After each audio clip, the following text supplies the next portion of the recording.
वरून मला असं वाटलं की आपल्या आयुष्याचं असंच असतं नाही. तर मैत्रिणींनो, मला तुम्ही सांगा, तुम्ही कधी हे डायलॉग ऐकले आहेत का? राहू दे ना, घरीच आहे मी. मला कुठे जायचं आहे? मला कोण विचारणार आहे? मला कोण पाहणार आहे? परवा माझ्या आईचं आणि माझं बोलणं होत होतं फोनवर, तर मी आईला असंच म्हटलं, की आता जरा दुसऱ्या साड्या वापरायला काढ. तर आई म्हणते, जाऊ दे गं, कोण घरातच असते मी, कुठं बाहेर जाते जास्त. त्यामुळे घरात पण अशाही खराब होत होता, त्यामुळे ह्याच बरं आहे. तर मी आईला तेव्हा समजावून सांगितलं, पण असं वाटलं की बहुतेक प्रत्येक जी गृहिणी घरात असते ना, तिचं असंच होतं का नकळतपणे? म्हणजे आपण खूप पहिल्यांदा सांगतो की मी बदलणार नाही आणि एक पॉईंट येतो की आपण खरंच बदलतो का? म्हणजे सकाळी उठल्यापासून घरातली आपण कामं करायला सुरुवात करतो. म्हणजे नाश्त्याला काय करायचं, मुलांचं काय, नवऱ्याचं काय, घर आवरायला घ्यायचं आहे, हे सगळं करत असताना आपण स्वतःकडे बघतो का? म्हणजे राहू दे ना, मी घरीच तर आहे. तोच एखादा जुना ड्रेस घातला, तेच केसवरती बांधले, चेहऱ्याला काही लावलं नाही. म्हणजे आपण अंघोळ करून येतो, नंतर आवरते, जाऊ दे नंतर केस विंचरते, नंतर स्किन केअर करते, असं म्हणून आपण कामांना लागतो आणि तो दिवस संपतो. कधी-कधी तर कपाटात छान कपडे असतात, पण आपण ते घालतच नाही आणि मनात एकच विचार असतो, की मी हे घालून कुठे जाणार? घरीच तर राहायचं आहे, मला कोण बघणार आहे? पण खरं सांगू, तुम्हाला कोणी पाहो किंवा ना पाहो, तुम्ही स्वतःला तर पाहणार आहात ना. जेव्हा तुम्ही आरशासमोर दिवसातून किती वेळा आपण येतो जातो आरशात बघत असतो, तेव्हा आरशामध्ये जेव्हा आपण बघतो तेव्हा आपल्याला अशीच थकलेली, स्वतःकडे दुर्लक्ष केलेली व्यक्ती जर दिसली तर आपल्याला आतून वाईट वाटतं ना. खरं सांगा, वाटतं की नाही वाटत?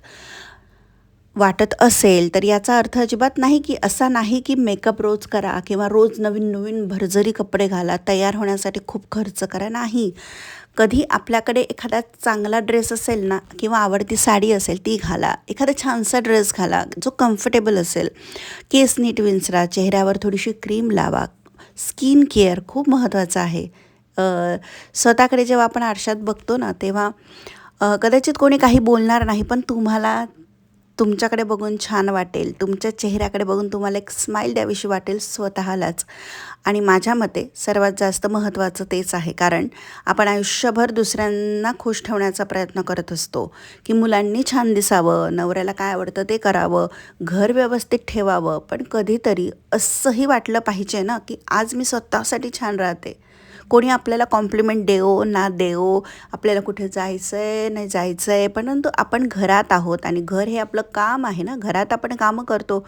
मग अशा वेळेस आपण जरा प्रेझेंटेबल राहिलो, थोडं व्यवस्थित राहिलो, तर आपलं मनसुद्धा फ्रेश राहणार आहे आणि मनामध्ये तो गिल्ट नाही येणार ना, की मी अशीच राहते, मी किती बदलली, मी पूर्वी कशी होती, आता कशी झाली.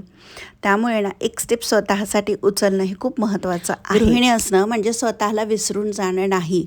घरची काळजी घेताना स्वतःचीही थोडी काळजी घ्यायला हवी, कारण दिवसभर घरासाठी आपण किती कामं करतो हे कदाचित प्रत्येकाला नाही दिसणार, प्रत्येकजण ॲप्रिशिएट नाही करणार, पण तुमचं स्वतःचं मन मात्र हे सर्व काही जाणत असतं. म्हणून रोज जमलं नाही तरी आठवड्यातून एक दिवस स्वतःसाठी ठेवा. आवडते कपडे घाला, त्या दिवशी काहीतरी स्वतःला वेळ द्या, निवांत बसा, चहा प्या. स्वतःला असं वाटू द्या की हो, मी माझ्यासाठी पण महत्त्वाची आहे. खरं तर हे रोज वाटू द्यायचं आहे स्वतःला, कारण रोज आपण थोडा थोडा वेळ स्वतःसाठी द्यायचा आहे. कोणी पाहण्यासाठी सुंदर दिसायचं नाही, कोणी आपलं कौतुक करावं म्हणूनही नाही. स्वतःला आरशात पाहताना स्वतःला छान वाटावं ह्यासाठी तयार व्हायचं, कारण शेवटी दुसरं कोणी आपल्यासोबत कायम नसतं, आपण आपल्यासोबत कायम असतो. दुसऱ्यांसाठी सगळं करताना थोडं स्वतःसाठीही जगायचं आहे. मस्त राहायचं, आनंदी राहायचं, स्वतःवर प्रेम करायचं. टेन्शन्स प्रत्येकाच्या आयुष्यात असतात. असा कोणीच माणूस या जगात नसेल की त्याला काही त्रास नसेल किंवा टेन्शन नसेल. परंतु तुम्हाला सांगू का, हे टेन्शन आपण कंटिन्यू जर असं चघळत बसलो ना, कंटिन्यू रिपीट करत बसलो, तर आपण काय करतो ना, सोल्युशनवर विचार न करता प्रॉब्लेम्सवरच नेहमी फोकस ठेवून राहतो आणि त्यामुळे असं होतं की आपल्याला असं वाटतं की कोणीतरी यावं आणि आपलं हे दुःख कमी करावं, कोणीतरी आपली मदत करावी. पण आपल्यालाच आपली मदत करायची असते, आपल्यालाच स्ट्रॉंग बनायचं असतं आणि त्यासाठी महत्त्वाचं काय आहे की आपण फिजिकली, मेंटली, इमोशनली स्वतःला स्ट्रॉंग ठेवणं. आणि हे तेव्हाच होईल जेव्हा आपण स्वतःवर प्रेम करू, स्वतःला थोडासा वेळ देऊ. असं अजिबात नाही की तुम्ही घरातली करती स्त्री आहात म्हणून तुम्ही दिवसभर राब राबायचं म्हणजे तुम्ही बेस्ट आहात, नाही. जर तुम्ही थकत आहात तर तुम्ही थांबलं पाहिजे, थोडंसं विश्रांती घेतली पाहिजे आणि पुन्हा कामाला लागलं पाहिजे. बऱ्याच जणांना असं वाटतं की मी काय करत नाही ना, मी घरातच असते आणि घरातले पण म्हणतात की तुला काय काम असतं, तू तर घरातच असते. म्हणून असं कोणाला वाटतं की नाही, त्यांना असं वाटतंय ना की मी काहीच करत नाही, मग मी दिवसभर काम करते म्हणजे ते म्हणतील की हां तू काम करते बरं का. कोणीच काही म्हणणार नाही असं. आपणच दमतो, आपणच एक्झॉस्ट होतो. त्यामुळे ना कोणाला प्रूफ करायला जाऊ नका की मी किती काम करते. आपल्या मनाला माहीत आहे आपण काम करतो, तर करत राहा. स्वतःकडे लक्ष द्या, खुश राहा, आनंदी राहा. कारण एक आनंदी गृहिणी, एक आनंदी स्त्री असेल तर घरसुद्धा तेवढंच आनंदी राहतं आणि आपली मुलं आपल्याकडून शिकत असतात.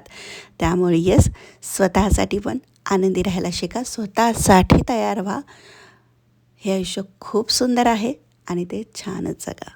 कसा वाटला तुम्हाला आजचा व्हिडिओ कमेंट करून नक्की सांगा. आणि कमेंट करून नक्की सांगा अशा कोणत्या कोणत्या माझ्या गृहिणी मैत्रिणी आहेत ज्या खूप बदललेल्या आहेत, ज्यांनी स्वतःकडे लक्ष नाही दिलं पण त्या आता द्यायला सुरुवात करणार आहे. आणि स्वतःकडे लक्ष द्यायचं म्हणून प्रत्येक व्हिडिओमध्ये सांगते की स्वतःकडे लक्ष द्यायचं याचा अर्थ असा नाही की आपल्या जबाबदाऱ्या आपण नाही करायच्या किंवा आपण समोरच्यासाठी काही करायचं नाही. सगळं करायचं पण त्यातून स्वतःला हरवायचं नाही. स्वतःकडे पण लक्ष द्यायचं, स्वतःला काय हवं नको ते बघायचं.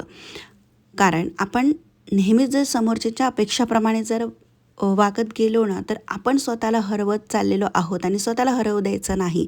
कारण मग एक दिवस आपण किती करू ना ॲडजस्ट, एक दिवस असा येतो की आपण भरपूर रडतो, डिप्रेस होतो, एन्झायटी येते, चिडचिड होते. त्यापेक्षा असं होऊ नये म्हणून आत्तापासूनच स्वतःला थोडासा वेळ द्या. छान राहा, मस्त राहा, खुश राहा. चला मग पुन्हा भेटूयात नवीन एका व्हिडिओमध्ये. तोपर्यंत स्वस्त राहा, मस्त राहा आणि खुश राहा.